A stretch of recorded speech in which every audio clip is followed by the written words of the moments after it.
අලුත් නායකයෝ මේ තුමා ඉන්න ගම්මකොට තව නායකයෝ. බොරුවට නායකයෝ හදලා වැඩක් නැහැනේ. මේ රට ප්‍රපාතයකට වැටිලා තියෙන්නේ. ප්‍රපාතයෙන් ගොඩ ගන්න මිනිස්සෙකුට තමයි නායකත්වය යන්න ඕනේ.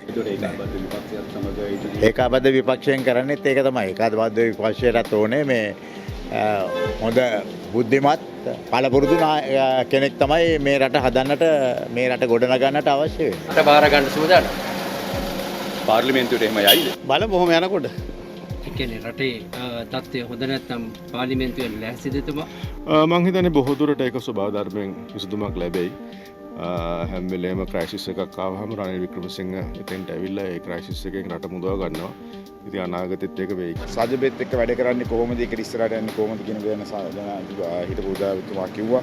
ඒකාබද්ධ විපක්ෂයේ කටයුතු කරන්නේ කොහොමද කියලා කිව්වා. ඉතින් ඒ වගේ ගොඩක් දේවල් කිව්වා. ඉතින් එතුමා කොන්දත් බයිපාස් එකෙන් පස්සේ ශක්තිමත් කියලා පිළිලුවක් කරා.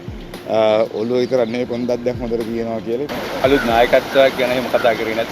එහෙම එකක් අවශ්‍ය නැහැ නේ. අලුත් බොඩියක් දැන් අලුත් හાર્ට් එකක් දාලා තින් අවුරුදු 10කට තරුණ වෙලා